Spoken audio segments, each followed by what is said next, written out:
English ഭാഷയിൽ അഡ്ജക്റ്റീവും അഡ്വേർബും തമ്മിലുള്ള വ്യത്യാസം നമ്മൾ ശ്രദ്ധിച്ചിട്ടുണ്ടെങ്കിൽ, അഡ്ജക്റ്റീവ് എന്ന് പറഞ്ഞാൽ നമ്മൾ പലപ്പോഴും മനസ്സിലാക്കിയിരിക്കുന്നത് എന്താണെന്ന് വെച്ചാൽ അത് നൗണിനെ ക്വാളിഫൈ ചെയ്യുന്നു എന്നായിരിക്കും നമ്മൾ കേട്ടേക്കുന്നത്. അഡ്വേർബ് എന്താണെന്ന് ചോദിച്ചാൽ അത് മോഡിഫൈ ചെയ്യുന്നു, ക്വാളിഫൈ ചെയ്യുന്നു, മോഡിഫൈ ചെയ്യുന്നു. ഈ രണ്ട് വേർഡ് വെച്ച് നമ്മൾ പലപ്പോഴും പഠിച്ചിട്ടുണ്ടാവും. അപ്പോൾ അതിൻ്റെ ഡെഫിനേഷൻ എന്താണെന്ന് വെച്ച് കഴിഞ്ഞാൽ, അഡ്ജക്റ്റീവ് എന്ന് പറഞ്ഞാൽ which qualify the noun. Modify എന്ന് പറഞ്ഞാൽ അഡ്വേർബ് എന്താണെന്ന് ചോദിച്ചു കഴിഞ്ഞാൽ അത് modify verb, adjective or another adverb. അതായത് ക്വാളിഫൈ ചെയ്യുക എന്ന് പറഞ്ഞാൽ ഒരു കാര്യത്തിൻ്റെ ക്വാളിറ്റി കൂട്ടുക. മോഡിഫൈ ചെയ്യുക എന്ന് പറഞ്ഞാൽ ഒരു കാര്യത്തെ ഒന്നും കൂടി സുന്ദരമാക്കുക, അല്ലെങ്കിൽ ഒന്നും കൂടി വർണ്ണിക്കുക. ഇതാണ് ഇതിൻ്റെ രണ്ടിലെയും വ്യത്യാസം. ഈ രണ്ട് വ്യത്യാസങ്ങളും നമുക്ക് മനസ്സിലാക്കാതെ ഈ അഡ്ജക്റ്റീവിൻ്റെ ഉപയോഗം എന്താ, അഡ്വേർബിൻ്റെ ഉപയോഗം എന്താ എന്ന് നമുക്ക് പറയാൻ പറ്റത്തില്ല, അല്ല മനസ്സിലാക്കാൻ പറ്റത്തില്ല. അഡ്ജക്റ്റീവ് എന്ന് പറയുന്നത് എപ്പോഴും നൗണിൻ്റെ കൂട്ടത്തിലായിരിക്കും വരുന്നത്. കാരണം നൗണിന് മുമ്പ് ഈസ് എ റിച്ച് മാൻ, അയാൾ സമ്പന്നനായ ഒരു മനുഷ്യൻ. അതിൻ്റെ ആ വേർഡ് പോകുന്ന കണ്ടില്ലേ, സമ്പന്നത എന്ന് പറഞ്ഞെന്നാൽ നൗണാണ്.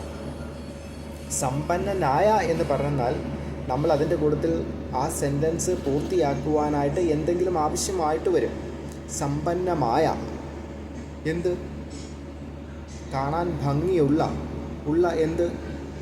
എന്ത് വേണേലും ആകാം, ഒരു വേർഡ് നമ്മളവിടെ കൊടുക്കേണ്ടി വരും. ഇതാണ് അഡ്ജക്റ്റീവ് എന്ന് പറയുന്നത്. മനോഹരമായ കടൽ തീരം, മനോഹരമായ കായൽ തീരം, മനോഹരമായ ഭവനം. മനസ്സിലായോ? ഓരോന്നിനും അതിൻ്റെ മുമ്പിൽ ഒരു വേർഡ്, ഒരു നൗൺ ഉണ്ടായിരിക്കും. നൗണിൻ്റെ മുമ്പിലായിരിക്കും ഈ അഡ്ജക്റ്റീവ് പലപ്പോഴും വരുന്നത്. കാരണം നൗണുമായിട്ട് റിലേറ്റഡ് ആണ്. കാരണം അത് ഒരൊറ്റ വേർഡ് കൊണ്ട് നമ്മളൊരു ഒരു ചെറിയൊരു നമ്മളവിടെ പറയുന്നുണ്ടെങ്കിലും ആ വേർഡ് പറഞ്ഞിട്ട് എന്തെങ്കിലും ഒരു അഡീഷണൽ ഇൻഫർമേഷനും കൂടി അല്ലെങ്കിൽ നൗണും കൂടി ആഡ് ചെയ്താൽ മാത്രമേ അതിനകത്ത് കംപ്ലീറ്റ്നെസ് എന്ന് പറയുന്ന ഒരു വേർഡ് ഉണ്ടാവുള്ളൂ. എന്നാൽ അഡ്വേർബ് പറയുമ്പം വളരെ സുന്ദരമായ ഒരു കടൽ തീരം. അപ്പം സുന്ദരമായ എന്ന് പറയുന്നത് ഒരു അഡ്ജക്റ്റീവാണ്. അപ്പം വളരെ ആ സുന്ദരമായ കടൽ തീരം എന്തോരം ഉണ്ടായിരുന്നു, അതിൻ്റെ സൗന്ദര്യം എന്തോരം ഉണ്ടായിരുന്നു, വളരെ നല്ല ആ വളരെ എന്ന് പറയുന്നതാണ് ഈ അഡ്വേർബ് എന്ന് പറയുന്നത്. ഈ വളരെ എന്ന് പറയുന്ന ഈ അഡ്വേർബ് ചെയ്യുന്ന പണി എന്താണെന്ന് ചോദിച്ചു കഴിഞ്ഞാൽ, സുന്ദരമായ കടൽ തീരം എന്ന് പറയുമ്പം അതിന് ഒരു നാച്ചുറൽ ഫ്രെയിമാണ്. ആ സൗന്ദര്യം എത്ര പരിധി വരെ ഉണ്ടെന്ന് നമ്മൾ ഡിഫൈൻ ചെയ്തിട്ടില്ല. കുറഞ്ഞ സൗന്ദര്യമാണോ, അല്ലെങ്കിൽ ഒരു മീഡിയം സൗന്ദര്യമാണോ, അല്ലെങ്കിൽ വളരെ ഒരുപാട് സൗന്ദര്യമാണോ എന്ന് നമ്മൾ നിർവചിച്ചിട്ടില്ല. ആ നിർവചനമാണ് നമ്മൾ പറയുന്ന ആ ക്വാളിറ്റി കൊടുക്കുന്ന ആ കാര്യത്തിന് ധനികനായ മനുഷ്യൻ, സമ്പന്നനായ മനുഷ്യൻ എന്നേ മനസ്സിലായുള്ളൂ. അയാളുടെ സമ്പന്നതയുടെ അളവുകോൽ എന്തോരം ഉണ്ടെന്ന് നമ്മൾ അഡ്വേർബിലൂടെയാണ് പറയുന്നത്. വളരെ സമ്പന്നനായ ഒരു മനുഷ്യൻ. അപ്പോൾ അയാൾ കേൾക്കുന്ന ആൾക്ക് മനസ്സിലായി എന്താണ്, അയാളുടെ സമ്പത്തിനും വളരെ വലുതാണ്. ഒരു മീഡിയം സമ്പന്നനായ മനുഷ്യൻ, ഒരു മീഡിയം എന്നുവെച്ചാൽ ആ സമ്പന്നത അത്രേ ഉള്ളൂ. ഒരു മിഡിൽ സമ്പന്നതയുടെ നടുക്ക് നിൽക്കുന്ന മനുഷ്യൻ, അല്ലെങ്കിൽ കുറഞ്ഞ സമ്പന്നതയുള്ള മനുഷ്യൻ. കുറഞ്ഞ എന്നുവെച്ചാൽ ആ സമ്പന്നതയുടെ അളവുകോലാണ് നിശ്ചയിക്കുന്നത് ഈ അഡ്വേർബിലൂടെ. അപ്പം അഡ്വേർബ് മാനറാണ്, ഏത് രീതിയിൽ മോഡിഫൈ ചെയ്യുന്നു, ഏത് മാനറിലാണ്. മാനർ, പ്ലേസ്, ടൈമിനാണ് നമ്മൾ അഡ്വേർബ് ഉപയോഗിക്കുന്നത്.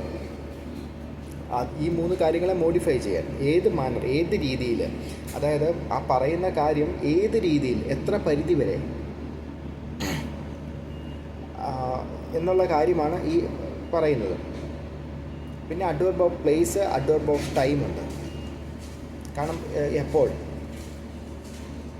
എന്ന് പറയുന്ന ചോദ്യത്തിന് ഉത്തരം കിട്ടുന്ന രീതിയിൽ. പിന്നെ പ്ലേസ്, എവിടെ, വെയർ എന്ന് പറയുന്ന രീതിയിലും അഡ്വർബ് പറയാറുണ്ട്. പക്ഷേ വെർബിൻ്റെ കൂട്ടത്തിലോ അല്ലെങ്കിൽ വേഗത്തിലോടി, ആ ഓട്ടത്തിനെ അയാൾ ഓടി എന്ന് പറഞ്ഞാൽ നമുക്ക് മനസ്സിലാകത്തില്ല. ആ ഓട്ടത്തിന് എന്തുമാത്രം സ്പീഡുണ്ട്. വേഗത്തിലോടി എന്ന് പറഞ്ഞാൽ അതിന് വേഗത കൂടുതലായിരുന്നു. അല്ലെങ്കിൽ വേഗത കുറച്ചോടി എന്ന് പറഞ്ഞാൽ ആ ഓട്ടത്തിൻ്റെ വേഗത കുറവായിരുന്നു എന്ന് മനസ്സിലായി. ആ ഓട്ടത്തിൻ്റെ ആ ചെയ്യുന്ന വർക്കിന് എന്തുമാത്രം ഏത് രീതിയിലാണ്, സ്പീഡ് കുറച്ചാണോ സ്പീഡ് കൂട്ടിയാണോ, ഇങ്ങനെയുള്ള കാര്യങ്ങൾ മനസ്സിലാക്കണമെങ്കിലാണ് നമ്മൾ അഡ്വർബ്. അല്ലെങ്കിൽ ഒരു വളരെ സുന്ദരമായ ഒരു പുഷ്പം, വളരെ സുന്ദരമായ, വളരെ എന്ന് പറയുമ്പോൾ നമുക്ക് മനസ്സിലായി നല്ല ടോപ്പിലാണ്, മനസ്സിലായോ? അപ്പം ആ സൗന്ദര്യമുള്ള എന്ന് പറയുമ്പം ആ സൗന്ദര്യമുള്ളതിന് എത്ര പരിധി വരെ എന്ന് പറയുന്ന ഏത് രീതിയിൽ, കൂടുതലാണോ കുറവാണോ മീഡിയമാണോ, ഇങ്ങനെയുള്ള കാര്യങ്ങൾ പറയുന്നതിനാണ് ഈ അഡ്വർബ് ഉപയോഗിക്കുന്നത്. ഇതാണ് ഈ അഡ്വർബും അഡ്ജക്റ്റീവും തമ്മിലുള്ള വ്യത്യാസം. ഇത് രണ്ടും രണ്ട് കാര്യങ്ങളാണ് ചെയ്യുന്നത്. ഒന്ന് മോഡിഫൈ ചെയ്യുകയാണ് ചെയ്യുന്നത്, മറ്റത് ക്വാളിഫൈ ചെയ്യുകയാണ് ചെയ്യുന്നത്. ക്വാളിഫൈ ചെയ്യുക എന്ന് പറയുമ്പം നൗണിനെ ആയിരിക്കും, മോഡിഫൈ ചെയ്യുക എന്ന് പറയുമ്പം അനദർ അഡ്വർബിനെയോ അല്ലെങ്കിൽ വെർബിനെയോ അല്ലെങ്കിൽ അനദർ അഡ്ജക്റ്റീവിനെയോ ആയിരിക്കും. ഇതാണ് ഇതിൻ്റെ ഒരു ബേസിക് എന്ന് പറയുന്നത്.